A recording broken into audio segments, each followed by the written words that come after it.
En el nombre del Padre, del Hijo, del Espíritu Santo. Amén. Señor Dios Padre Todopoderoso y Eterno, en primera instancia, Señor, queremos darte las gracias por la vida todopoderoso, por la salud, Señor, por el trabajo, por nuestra familia, Padre Santo. También queremos pedirte perdón por nuestros pecados. Espíritu de Dios. Ven, Espíritu Santo, en este momento y purifícanos, porque necesitamos realmente de tu purificación, de tu santificación, de tu sanidad, Señor.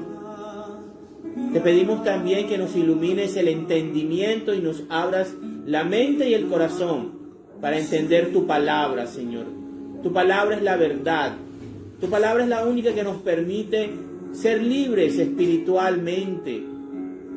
En tus manos colocamos nuestra vida y esta noche colocamos, Señor, nuestro entendimiento. Te pedimos también que guíes cada palabra, cada pensamiento, cada reflexión que tengamos y compartamos en esta noche. Bendito y alabado sea, Señor, bendito sea tu santísimo nombre.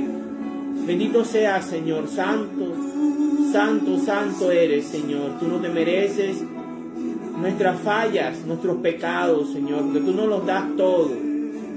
Tú nos los das todo, Señor, y nos amas infinitamente.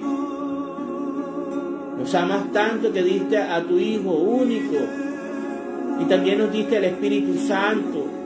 Nos diste una madre como la Santísima Virgen María, un padre adoptivo como San José, 12 apóstoles, a una iglesia llena de sacerdotes, de presbíteros, diáconos, obispos, el Papa Francisco, a todos los papas, Señor, gracias.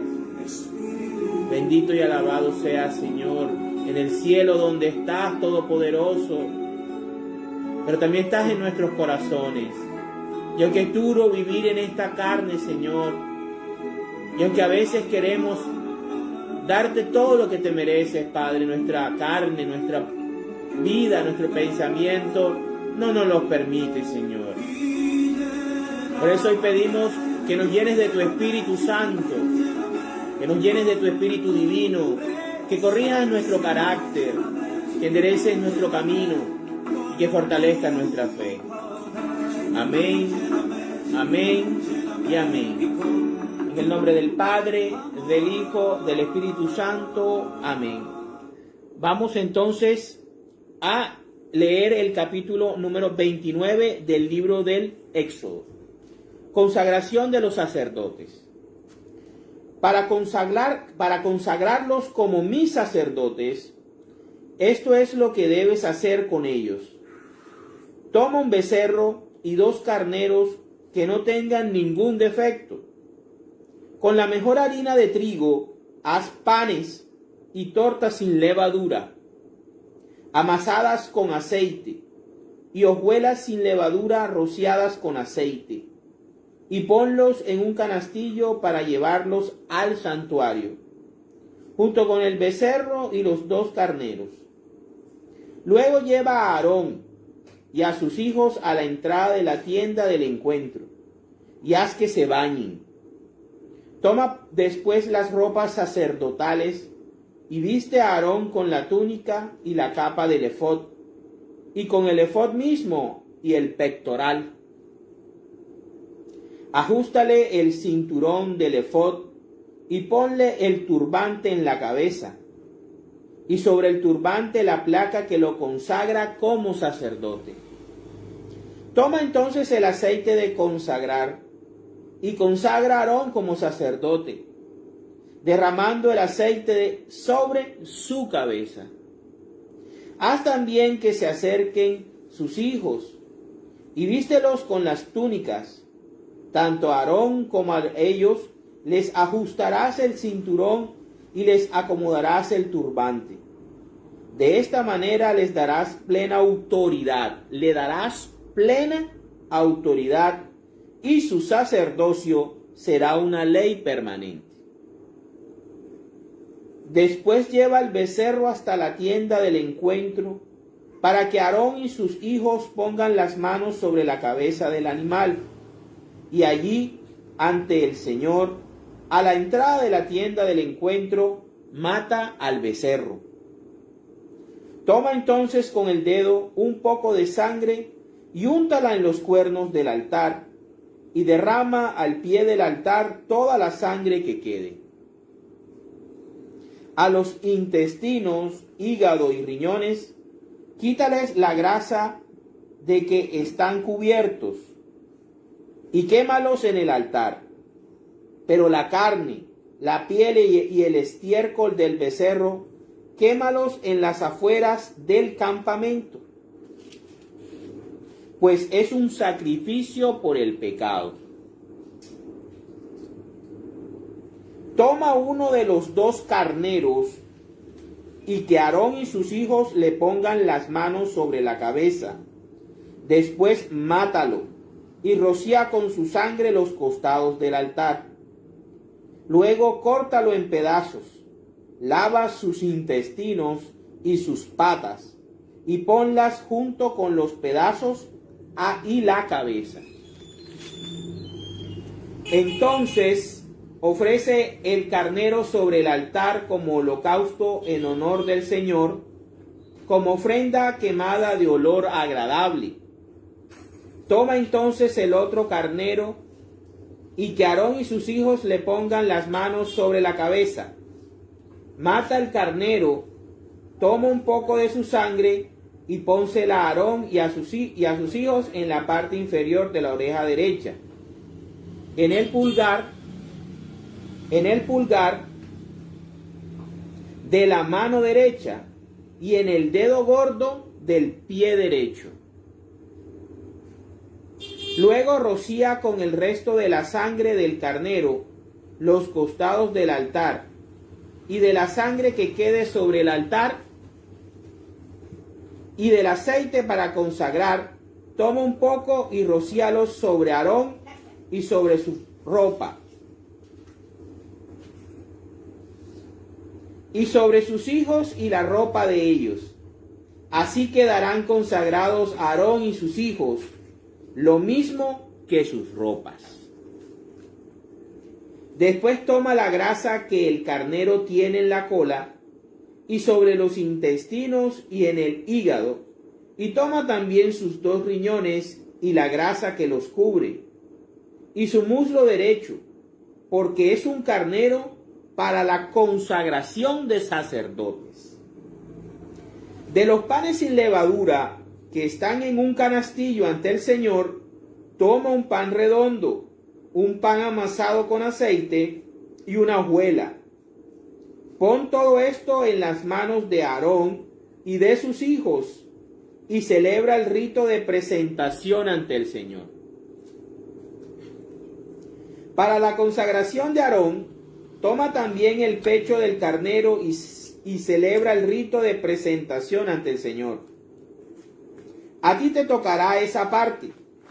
Aparta el pecho presentado como ofrenda especial en ese rito, y el muslo que se ofrece como contribución, pues son las partes que del carnero de la consagración se reservan para Aarón y para sus hijos. Eso será para Aarón y sus hijos. Es una ley permanente para los israelitas. Esta ofrenda será una contribución hecha por los israelitas como sacrificio de reconciliación al Señor. La ropa sagrada de Aarón la heredarán sus descendientes cuando sean consagrados y reciban plena autoridad como sacerdotes. Y el sacerdote descendiente de Aarón que ocupe su lugar y que entre en la tienda del encuentro para oficiar en el santuario, deberá llevar puesta esa ropa durante 7 días. Toma después el carnero de la consagración y cuece su carne en un lugar sagrado. Aarón y sus descendientes comerán la carne del carnero y el pan del canastillo, y la entrada de la tienda del encuentro. A la entrada de la tienda del encuentro. Los comerán porque fueron ofrecidos para obtener el perdón de sus pecados, cuando fueron consagrados y recibieron plena autoridad como sacerdotes. Pero ningún extraño deberá comer de estas cosas, porque son sagradas. Así para el día siguiente queda algo, y si para el día siguiente queda algo del pan y de la carne de la consagración, quema lo que haya quedado, y que nadie lo coma, porque es sagrado. Haz todo esto con Aarón y sus hijos, de acuerdo con todas mis instrucciones. Dedica 7 días a investirlos de autoridad. Y ofrece cada día un becerro como sacrificio para obtener el perdón de los pecados. Purifica el altar, ofreciendo sobre él un sacrificio por el pecado, y derrama aceite sobre él, para consagrarlo.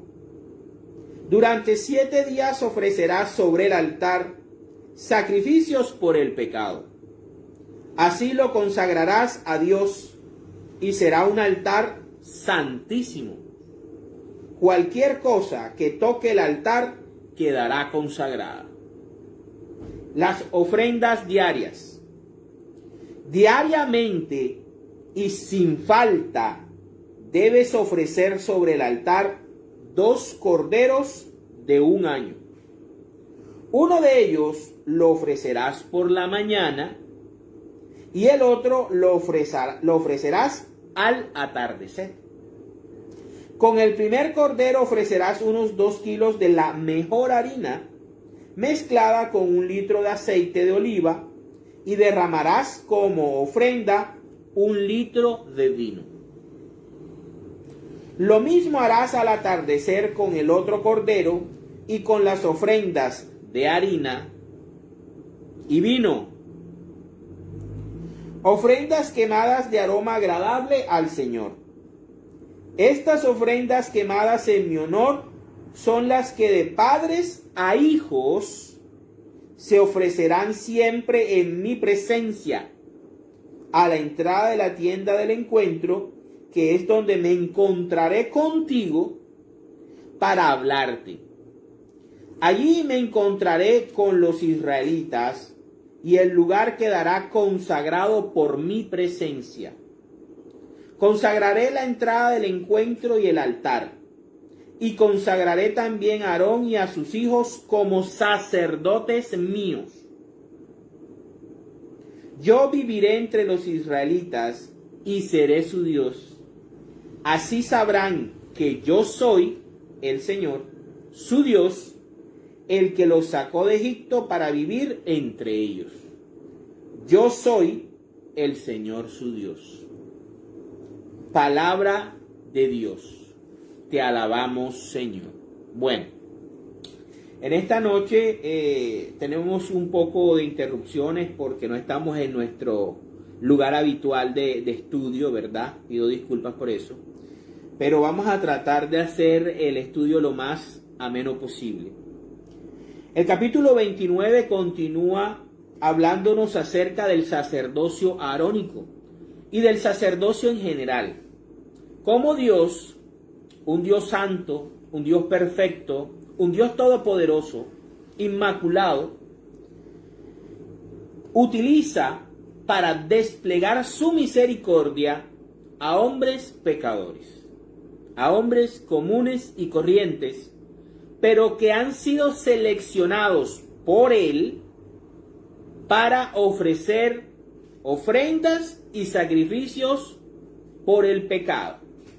Podemos ver que el capítulo número 29 nos habla acerca de lo que Dios le ordena a Moisés debe hacer para consagrar a su hermano Aarón y a los hijos de Aarón como sacerdotes de él. Dios es el que llama al sacerdocio. Dios es el que elige a los sacerdotes, sabiendo muy bien Dios que son igual de pecadores, igual de débiles, igual de necesitados de la misericordia y de la gracia divina.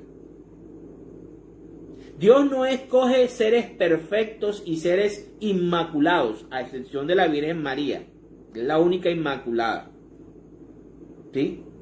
Que desde la misma concepción llegó llena de gracia y murió y fue ascendida al cielo asunta al cielo llena de gracia.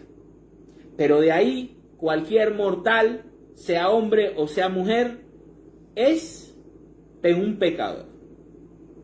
Pero en la misericordia de Dios está que usando a esos mismos pecadores, Él, por iniciativa propia, es capaz de desplegar su misericordia y su gracia a través de estos hombres elegidos de entre el pueblo y de entre los hombres.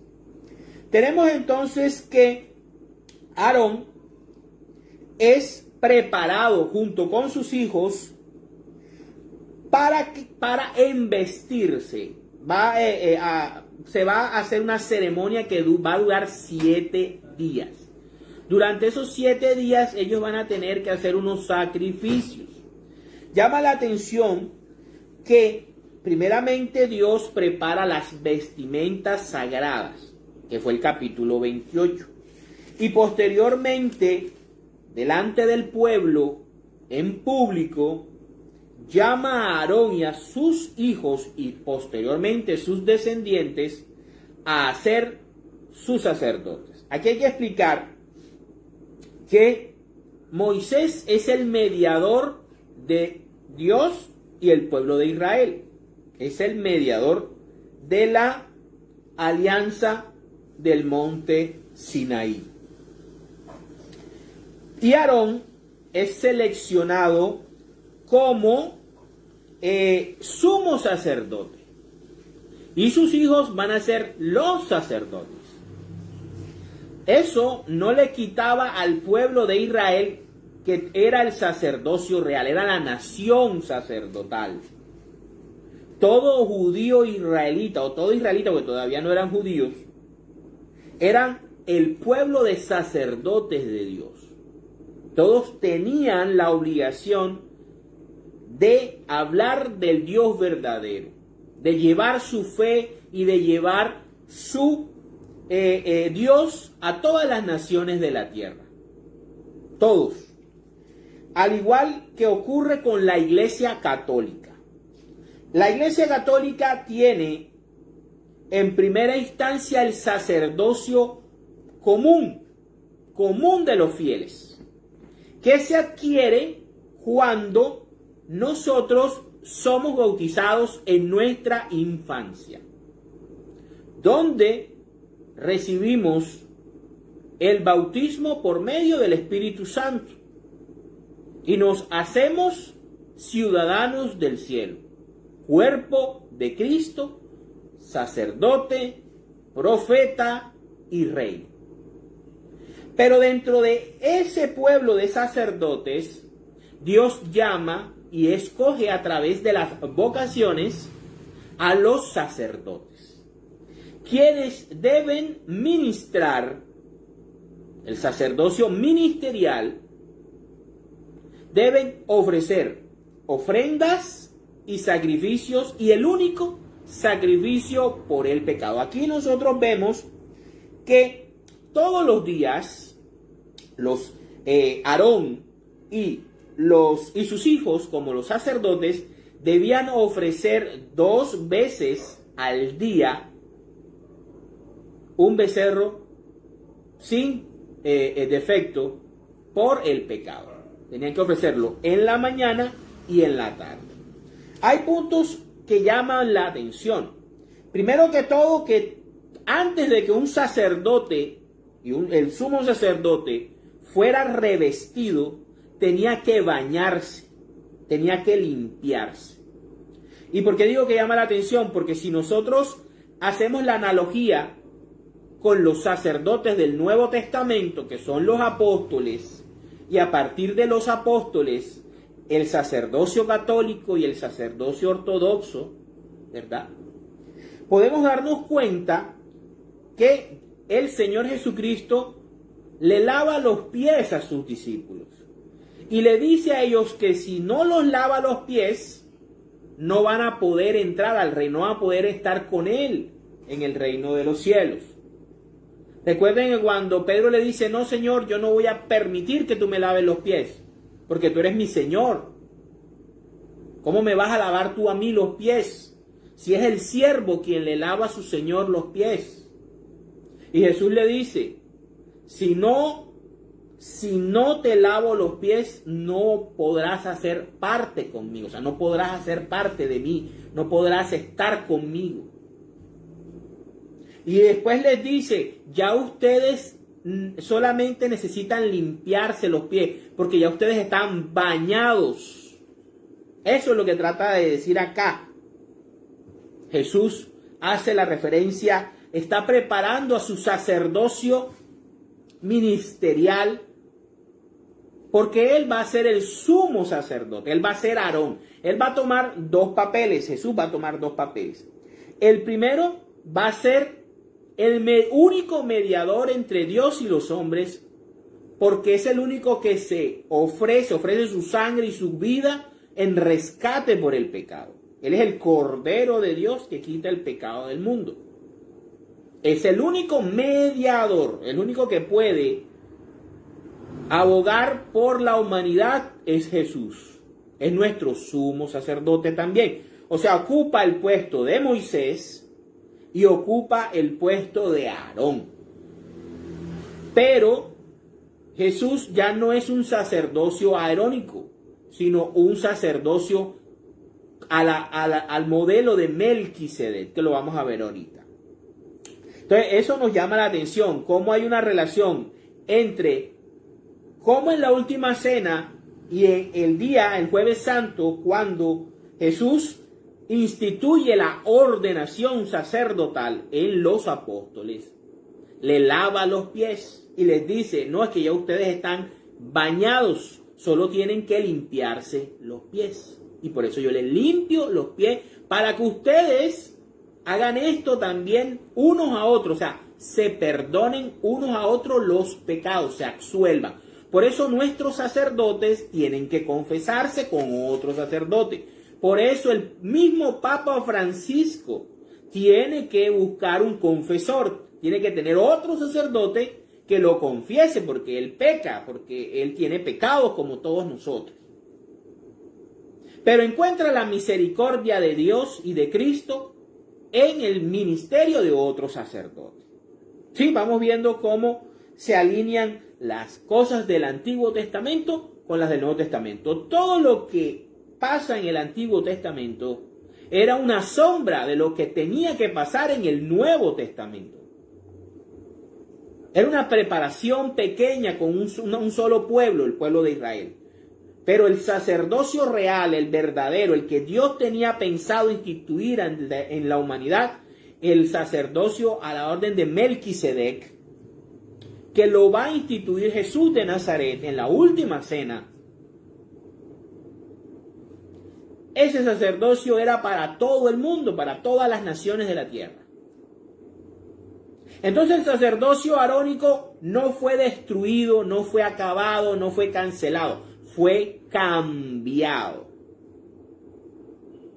por el sacerdocio a la orden de Melquisedec, que es el sacerdocio que estableció Jesucristo en la última cena en sus apóstoles, que son nuestros sacerdotes originales. Así como los hijos de Aarón fueron los que empezaron Aarón y sus hijos empezaron el sacerdocio arónico, y tenía que ser de generación en generación, de padre a hijo.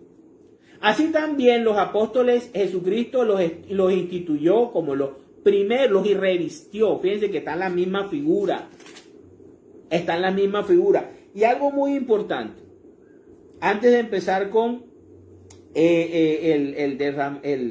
la explicación de los textos auxiliares. Primero que todo, en todo sacrificio había pan sin levadura, que es la comunión o que es la hostia, que es el cuerpo de Cristo, y había vino. O sea que en el sacerdocio arónico también había parte del sacerdocio de Melquisedec. Lo que pasa es que se le daba mayor relevancia a matar el cordero, al sacrificio como tal, porque era el sacrificio el que trataba de purificar por fuera los pecados de cada israelita y del pueblo en general. Pero no lo logró, no lo lograba, no podía. En cambio, el único sacrificio que Jesús de Nazaret hizo en la cruz del Calvario, ese sí limpia definitivamente nuestros pecados. Y ese sí nos ayuda en la gracia divina. Eso hay que tenerlo siempre en cuenta. Otra cosa que nosotros podemos darnos cuenta, y para que lo sepan, en las ofrendas diarias, una se hacía a la hora nona y la otra se hacía a las 3 de la tarde.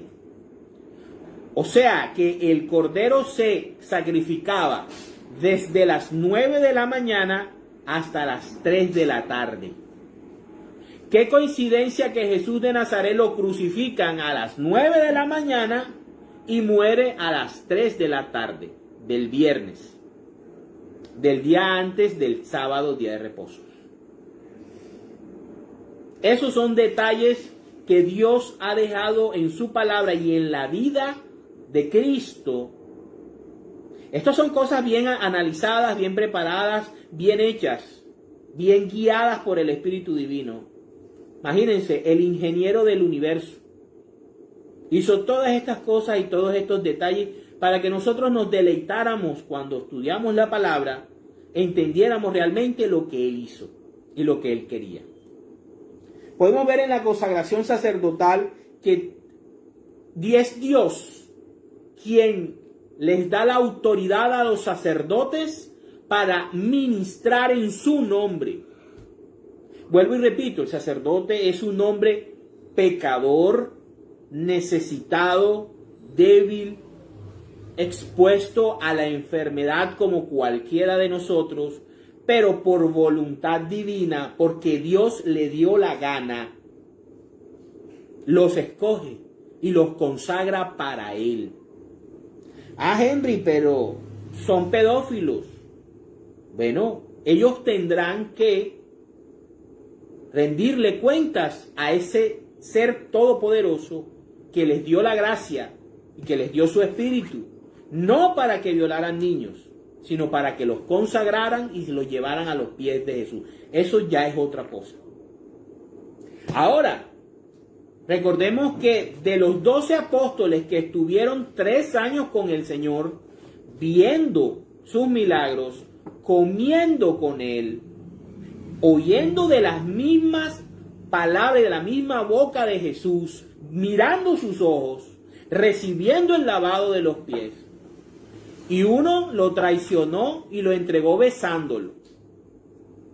Otro lo negó 3 veces. Los demás se perdieron. El único que se quedó ahí fue San Juan. Entonces, nosotros no podemos esperar de que los sacerdotes sean seres perfectos. Sí, eso esperamos. Esperamos que sean hombres dedicados a Dios y que Dios los llene de su gracia. Pero nunca vamos a poder encontrar a un sacerdote perfecto. Ellos quieren ser perfectos porque Dios, quien los llamó a servirle, es perfecto, así como nosotros también, para la gloria de Dios. Vamos ahora entonces, quiero hacer una comparación entre el sacerdocio arónico, que es el sacerdocio del Antiguo Testamento, de la Antigua Alianza, de la Alianza del Monte Sión, y la del Nuevo Testamento. Los hermanos separados, los protestantes, dicen en su doctrina que ellos no necesitan sacerdotes y que Dios quitó el sacerdocio, y llaman atrevidamente a la Iglesia Católica, que la llaman Roma, mantiene el sacerdocio arónico. No, Roma continúa el sacerdocio a la orden de Melquisedec. Vamos a verlo. Vámonos a Génesis, capítulo 14, versículos del 17 al 20. Melquisedec bendice a Abraham. Cuando Abraham regresó, después de haber derrotado a Kedorlaomer y a los reyes que estaban de su parte, el rey de Sodoma salió a recibirlo al valle de Sabé, que es el valle del rey. También Melquisedec, que era rey de Salem y sacerdote, escuchen, sacerdote del Dios Altísimo, sacó pan y vino y bendijo a Abraham con estas palabras: que te bendiga el Dios Altísimo, creador del cielo y de la tierra, y alabado sea el Dios Altísimo que te hizo vencer a tus enemigos. Palabra de Dios. Te alabamos, Señor. Vamos a hacer una comparación. En el sacerdocio arónico, junto con el pan y con el vino, debía siempre existir el sacrificio de un cordero, sin defecto. ¿Ya? Siempre debía haber derramamiento de sangre. Y eso era lo más importante, el derramamiento de sangre. Pero en el sacerdocio, según el orden de Melquisedec, lo que se ofrece es el pan y es el vino. Pan y vino. ¿Cuál fue la forma como Melquisedec hacía el sacrificio, la ofrenda a Dios? Por medio de pan y por medio de vino. ¿Qué fue lo que instituyó Jesús en la última cena? ¿Sí? Recordar su cuerpo y su sangre por medio de la bendición del pan y del vino. Haciendo este sacrificio, único sacrificio, todos los días hasta que Él volviera. O sea que la Iglesia Católica no es que está siguiendo o está tratando de continuar el sacerdocio arónico. No, está continuando la orden que dio Jesús de seguir con el sacerdocio, pero según la orden y el modelo de Melquisedec, del cual es el sumo sacerdote. Eso es lo que es nuestra Eucaristía. Por eso nuestra Eucaristía no puede cambiar nunca. Por eso nuestra Eucaristía tiene 21 siglos y tiene que ser siempre la misma, porque siempre es el mismo sacrificio. No se puede cambiar. Y tiene que hacerse todos los días, como se hacía en el Antiguo Testamento. Eso lo podemos ver. ¿Ya? Listo. Vamos a ver cómo hay ordenación sacerdotal en la nueva alianza. La nueva alianza. Recordemos que la nueva alianza empieza desde la resurrección de nuestro Señor Jesucristo. Antes, ¿por qué Cristo iba los sábados a la sinagoga? Porque como judío tenía que cumplir la ley de Moisés del Antiguo Testamento. ¿Por qué los discípulos y posteriormente los griegos y los romanos se reunían los domingos? Porque ya ellos no tenían que cumplir el sábado. Porque ya el testamento, el Nuevo Testamento ya ha sido validado con la resurrección del Señor. Por eso es que el Señor tiene que morir y tiene que resucitar. Porque para que hubiese validez del testamento se necesitaba que Jesús muriera en la cruz. Muriera. ¿Y por qué duró 3 días? Porque según el pensamiento judío, la persona verdaderamente estaba muerta después de 3 días. Por eso es que en el Evangelio, cuando se muestra la resurrección de Lázaro, es un milagro poderoso, porque Lázaro llevaba 4 días de muerto. Son datos y hay que darlos. Vámonos a Lucas, capítulo 22, el Evangelio de San Lucas, capítulo 22, versículos del 7 al 20. Dice: luego llegó el día de la fiesta en que se comía el pan sin levadura, como en el Antiguo Testamento, cuando se sacrificaba el Cordero de Pascua. Jesús envió a Pedro y a Juan diciendo: vayan a prepararnos la cena de Pascua. Ellos le preguntaron: ¿dónde quieres que la preparemos? Jesús le contestó: cuando entren ustedes en la ciudad, encontrarán a un hombre que lleva un cántaro de agua. Síganlo hasta la casa donde entre y digan al dueño de la casa: el maestro pregunta, ¿cuál es el cuarto donde voy a comer con mis discípulos la cena pascual? Él les mostrará en el piso alto un cuarto grande y arreglado para la cena. Preparen allí lo necesario. Ellos fueron y lo encontraron todo como Jesús se lo había dicho, y prepararon la cena de Pascua. Cuando llegó la hora, Jesús y los apóstoles se sentaron a la mesa. Jesús les dijo: cuánto he querido celebrar con ustedes esta cena de Pascua antes de mi muerte, porque les digo que no la celebraré de nuevo hasta que se cumpla en el reino de Dios. Entonces tomó en sus manos una copa y, habiendo dado gracias a Dios, dijo: tomen esto y repártanlo entre ustedes, porque les digo que no volveré a beber del producto de la vid hasta que venga el reino de Dios.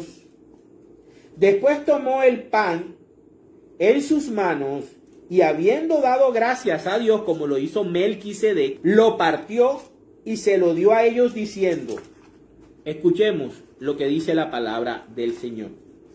Esto es mi cuerpo. Esto es mi cuerpo. Ahí no hay duda de nada. Entregado a muerte a favor de ustedes, hagan esto en memoria mía. Es una orden. Les está ordenando. Así como el Señor le dijo a Moisés: haz esto como te lo digo. Sigue las instrucciones que te estoy dando para consagrar a Aarón y a sus hijos como mis sacerdotes. Jesús le dice a los apóstoles: hagan esto en memoria de mí. Yo se los ordeno a ustedes, ustedes háganlo. Fíjense que se está repitiendo el capítulo 29. Háganlo. Por eso se llama ordenación sacerdotal. Es Jesús quien ordena a nuestros sacerdotes, el Señor mismo. Lo mismo hizo con la copa después de la cena, diciendo: esta copa es la nueva alianza confirmada con mi sangre. Recuerden que las alianzas se confirmaban con sangre, la cual es derramada en favor de ustedes. Palabra del Señor. Gloria a ti, Señor Jesús. Entonces ahí podemos nosotros ver cómo la ordenación sacerdotal, lo que celebra la Iglesia Católica, viene de nuestro Señor Jesucristo. Viene de nuestro Señor Jesucristo. Es nuestro Señor Jesucristo quien está dándonos la orden, le está dando la orden a su iglesia para que ordene sacerdotes y que estos sacerdotes celebren la comunión, la Eucaristía. Y desde hace 21 siglos nosotros lo venimos haciendo. Vamos ahora, este es el sacramento de la comunión. Vamos al sacramento de la confesión, de la reconciliación. Vámonos a Juan, el Evangelio de San Juan, capítulo 20, versículos del 19 al 23. Palabras de Jesucristo. No de Joseph Smith, ni de Elena de White, ni de ninguno de otro. Palabras de Jesús de Nazaret ordenadas a la Iglesia Católica. Al llegar la noche de aquel mismo día, el primero de la semana, no el sábado, el primero de la semana, domingo, los discípulos se habían reunido con las puertas cerradas por miedo a las autoridades judías. O sea, los sacerdotes católicos se estaban reuniendo el domingo y la cabeza de la iglesia, o sea, el Señor, el dueño de la iglesia, se les aparece. Jesús entró y poniéndose en medio de los discípulos, los saludó diciendo: paz a ustedes. ¿Qué hacemos en la Eucaristía? Damos la paz. Jesús vino a traernos la paz. No los regañó, no les dijo: ¿ustedes qué hacen reuniéndose el domingo, el primer día de la semana? Si tienen que reunirse el sábado, porque solamente el sábado es el que es del pueblo de Dios. No, señor. Jesús no les llamó la atención. Miren lo que pasa. Dicho esto, les mostró las manos y el costado, y ellos se alegraron. ¿Qué hacemos? Debemos hacer en la Eucaristía, alegrarnos porque nos encontramos con el Señor. Luego Jesús les dijo otra vez. Jesús les dijo otra vez: paz a vosotros. Confirmación de la paz. No los regañó, les dio la paz. Como el Padre me envió a mí, así yo los envío a ustedes. Los está revistiendo de autoridad.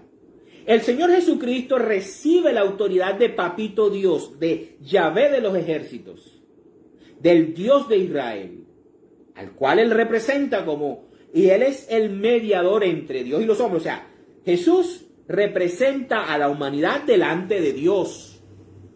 Pero Jesús también representa a Dios delante de los hombres. Por eso es el mediador. Eso es lo que significa mediar. Otra cosa es interceder.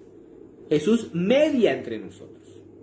Porque es mitad humano, mitad Dios. O completamente Dios, pero humano. Es un misterio. ¿Verdad? Entonces puede hablar con los dos. Puede mediar entre los dos. Puede hablar con los dos, con Dios y la humanidad. Entonces, así como Él es mediador y así como Él habla y tiene la autoridad que Dios le dio, Él reviste de autoridad a sus sacerdotes. Porque los apóstoles aquí es la Iglesia Católica y los sacerdotes. Y les dice: paz a ustedes, como el Padre me envió a mí, así yo los envío a ustedes, a más nadie. No es que yo después, dentro de 15 siglos, cuando vea el barco caído y destruido, voy a parecérmela a un fulanito y le voy a decir a un fulanito que él me salve la iglesia. No. Fue a los apóstoles que les dio esta orden. Así como yo recibí autoridad de parte del Todopoderoso, mi Padre, así yo los envío a ustedes. Así yo los envío a ustedes para que ustedes hagan lo mismo. ¿Y qué van a hacer los sacerdotes de Jesucristo? Y sopló sobre ellos y les dijo: reciban al Espíritu Santo. O sea, los consagró. Les echó el aceite. Recuerden que el aceite es símbolo del Espíritu Santo en el Antiguo Testamento. En el Nuevo Testamento, y bueno, también es el aceite, pues a los niños se les coloca el aceite de los catecúmenos aquí, por donde se cree que entra el Espíritu Santo. Eso lo explicaba el padre Alexis el domingo. A quienes ustedes perdonen los pecados, les quedarán perdonados. ¿Quién está hablando? Está hablando Jesús. Y Jesús le está dando la orden a los discípulos, que son sus sacerdotes, de que perdonen pecados. Pero Pedro lo negó 3 veces. Pero en medio de ellos estuvo Judas, que lo traicionó. Pero en medio de ellos estaba Tomás, que no creyó en él. Entonces Jesucristo utiliza a hombres pecadores para perdonar pecados. Porque aquí lo está diciendo San Juan, capítulo 20. A quienes ustedes perdonen los pecados, les quedarán perdonados. Y a quienes no se los perdonen, les quedarán sin perdonar. Palabra del Señor. Gloria a ti, Señor Jesús. Lo grave del caso es que si tú, como protestante, no tienes sacerdotes, no tienes el sacramento de la reconciliación, de la confirmación, tú cargas tus pecados hasta el día de tu muerte. Mientras que los católicos, que tenemos sacerdotes que nos confiesan, Nosotros, cuando el sacerdote absuelve nuestros pecados, esos pecados desaparecen. Miren la ventaja de ser católico, la ventaja de ser bautizado desde muy pequeño, la ventaja de tener el sacramento de la reconciliación. El sacramento de la reconciliación es bíblico, está aquí. Ahora, vámonos a la tradición de la ordenación sacerdotal en el Nuevo Testamento, para que veamos que esto solamente no se quedó en los apóstoles, sino que fue trascendiendo en la iglesia primitiva hasta llegar a nuestros días. Vámonos entonces, Hechos de los Apóstoles, capítulo 14, versículo 23. Dice, también nombraron ancianos en cada iglesia, y después de orar y ayunar, los encomendaron al Señor en quien habían creído. Palabra de Dios. Te alabamos, Señor. Si no sabemos, presbíterus significa anciano. Episcope, que después se convertiría en obispo, es el anciano encargado de una congregación cristiana. Ojo con eso. Por eso nuestros sacerdotes se llaman presbíteros. Por eso el lugar donde el sacerdote ministra en el altar, donde está sentado, se llama presbiterio. Porque desde ahí el anciano encargado de la iglesia, de la congregación, del rebaño, que era representante de Cristo, ministraba. Fíjense de dónde viene la palabra presbítero. Presbíterus, anciano. Episcope, gobernante o líder de la iglesia cristiana. De allá de esas palabras latinas y griegas. Vámonos entonces, fíjense cómo se hacía la estructura. En cada lugar donde Pablo y los apóstoles iban fundando una iglesia, ya sea en una comunidad judía o en una comunidad del Imperio Romano, ellos iban dejando en primera instancia a un grupo de ancianos y después iban dejando, después eso se fue con, la administración se fue especializando hasta que quedaba un anciano que era el líder representante de todo, sí, que se le conocía como presbíterus o episcope. ¿Ya? Vámonos ahora a Primera de Corintios, capítulo 11. Primera de Corintios, capítulo 11, versículos del 23 al 32. Del 23 al 32, la cena del Señor, por San Pablo. Dice, porque yo recibí esta tradición dejada por el Señor. ¿Dejada por quién? Por el Señor. Pablo no conoció a Cristo. Pablo no estuvo en la última cena. Pablo se convirtió mucho tiempo después. Pero él, miren lo que hace. Él sabe muy bien que esa orden fue dada por Cristo. Por eso él dice, porque yo recibí esta tradición dejada por el Señor y que yo a mi vez les transmití. O sea, es una tradición. Por eso es que los hermanos separados, esperados, protestantes, ellos dicen de que solamente la Biblia basta, porque la tradición apostólica los obliga a ser iguales a la Iglesia Católica. Por eso los llamamos protestantes, porque ellos están protestando. Y ellos no están en la plenitud de Dios. Porque la plenitud de Dios está en el cuerpo de Cristo, y el cuerpo de Cristo es la Iglesia Católica. Y vemos esto también, dice, que la misma noche que el Señor Jesús fue traicionado, ¿por quién? Por uno de sus discípulos. Tomó en sus manos pan y después de dar gracias a Dios, lo partió y dijo, esto es mi cuerpo. Aquí está en Primera de Corintios. Que muere en favor de ustedes. Hagan esto en memoria de mí. Así también, después de la cena, tomó en sus manos la copa y dijo, esta copa es la nueva alianza confirmada con mi sangre. Cada vez que beban, o escuchemos, cada vez que beban, háganlo en memoria mía. Cada vez que beban esta sangre y partan este pan, es en memoria mía. Lo están haciendo recordando mi sacrificio. Recordando, es el único sacrificio que yo hice. Y eso es lo que ustedes le van a ofrecer a Dios todos los días se lo van a ofrecer a Dios, mi sacrificio, no otros sacrificios. La misa no es muchos sacrificios, es el mismo sacrificio de la cruz del Calvario, solamente eso. Por eso no se puede cambiar.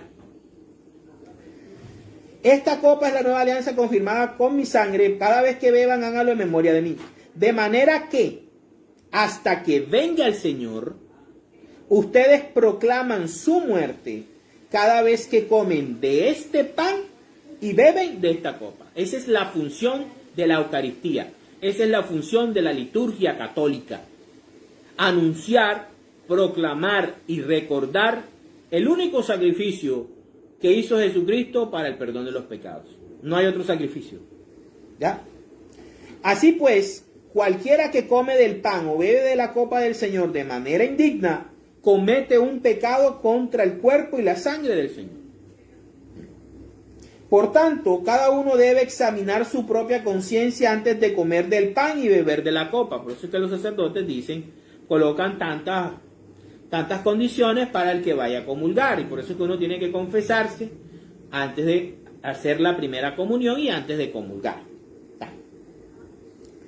Porque si come y bebe sin fijarse en qué se trata del cuerpo del Señor. Aquí San Pablo, yo no entiendo por qué los hermanos separados o los que, no sé, dicen que la iglesia, que eso que está ahí no es el cuerpo y la sangre de Cristo. San Pablo está diciendo que es el cuerpo y la sangre. San Pablo no tenía duda. Porque si come y beben sin fijarse en que se trata del cuerpo del Señor, para su propio castigo come y bebe. Por eso muchos de ustedes están enfermos y débiles, y también algunos han muerto. Si no examinamos bien a nosotros mismos, el Señor no tendrá que castigarnos.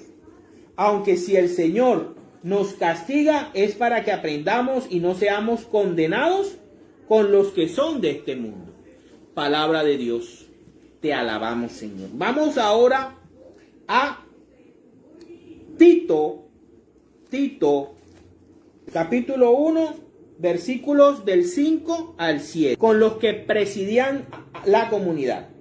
Cuando te dejé en la isla de Creta, lo hice para que arreglaras lo que quedaba por arreglar y para que en cada pueblo nombraras un anciano, o sea, un presbítero. Para nombrar a ancianos de la iglesia, de acuerdo con lo que yo te encargué. Un anciano, un presbítero, debe llevar una vida irreprochable. Debe ser esposo de una sola mujer y sus hijos deben ser creyentes y no estar acusados de mala conducta o de ser rebeldes.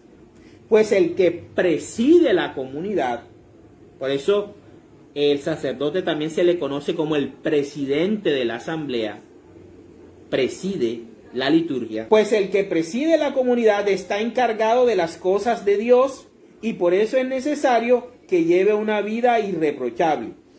No debe ser terco ni de mal genio, no debe ser borracho ni amigo de peleas, ni desear ganancias mal habidas.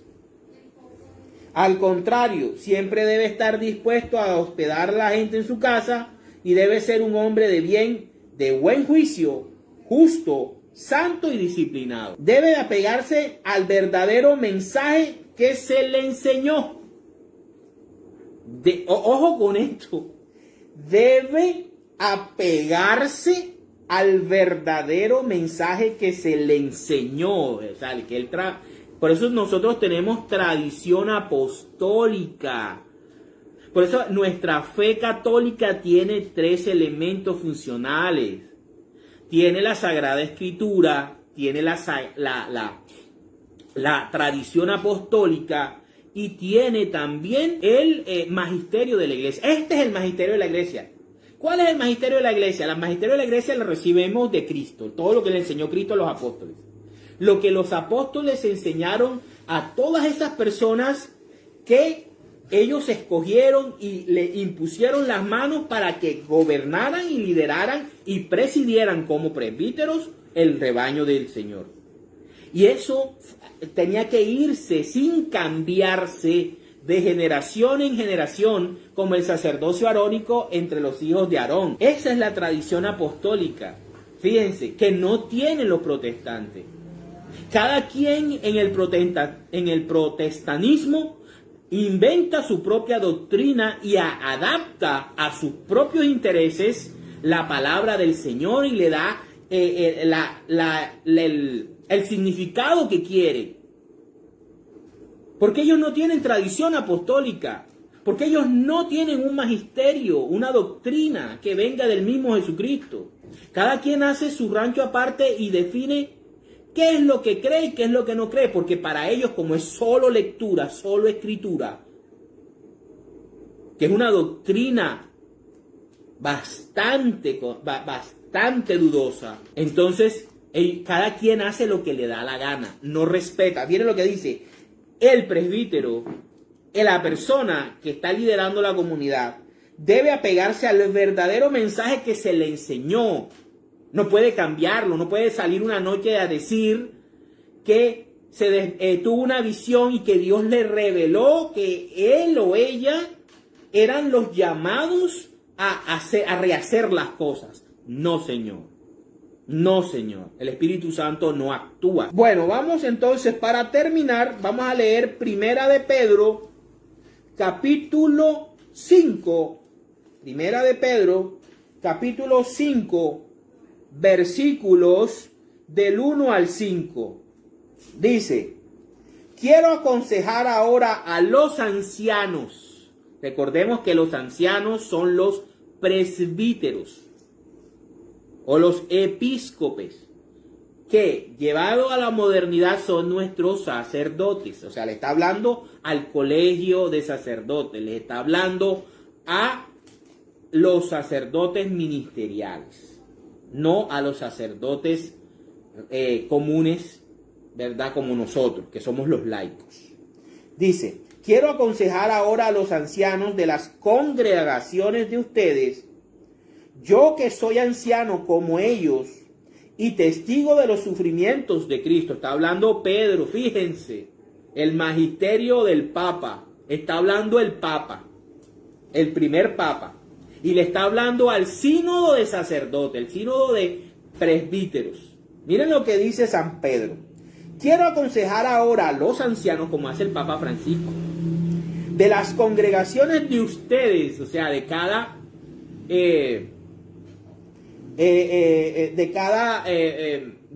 diócesis, de cada arquidiócesis, ¿verdad?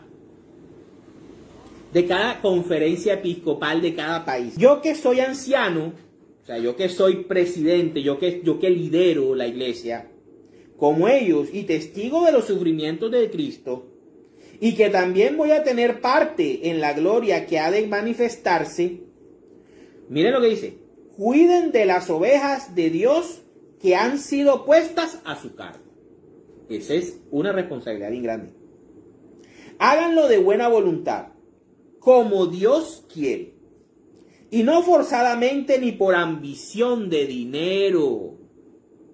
Y vemos ese poco de pastores autodenominados y apóstoles autodenominados, multimillonarios y ricos, que se llenan en los bolsillos de los diezmos de sus feligreses.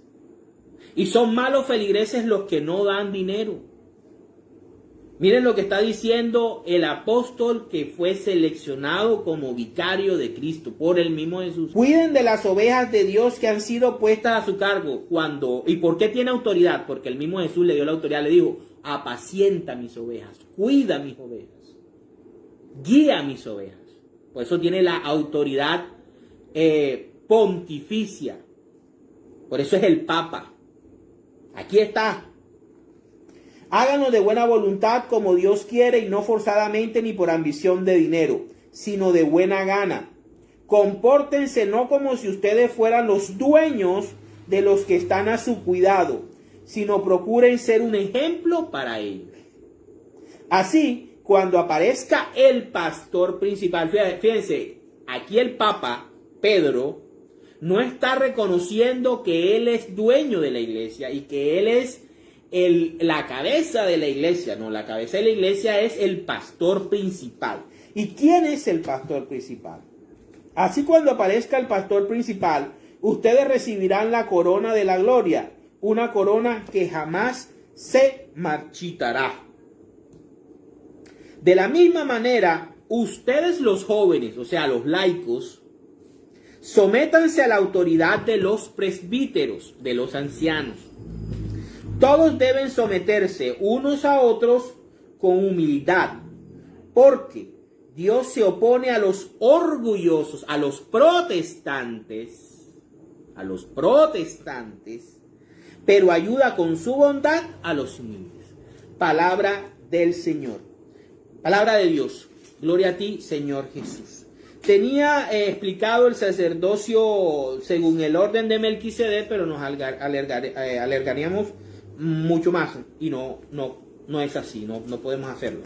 Entonces aquí podemos ver claramente cómo el sacerdocio católico tiene toda la autoridad de Jesucristo, cómo el sacerdocio católico viene del mismo nacimiento de la iglesia y cómo el primer papa, Pedro, comienza a ejercer su ministerio y su pastoreo pontificio, su pastoreo como papa, como el pastor encargado de la iglesia, sin ser él el pastor principal. Pedro y el papa, reconocen que solamente son siervos, que son vicarios, representantes, encargados por el Espíritu Santo en la persona de Pedro para estas cosas, para la gloria de Dios. En el nombre del Padre, del Hijo, del Espíritu Santo. Amén. Señor, te damos gracias en esta noche por permitirnos descubrir, Padre Santo, la riqueza, la bondad y el amor que siempre has derramado sobre la humanidad, aunque no lo merezcamos, porque no lo merecemos. Ninguno de nosotros se merece nada de parte de Dios. Todo lo que Dios nos da por su misericordia, por su gracia y por su infinito amor. Si llegamos a ser santos, es porque Él lo logra a través del Espíritu Santo, no por nuestra propia voluntad ni por nuestro propio interés. Siempre estamos con la tendencia al pecado y al mal. Por eso necesitamos a los sacerdotes. Por eso necesitamos los sacramentos, el bautismo, la comunión.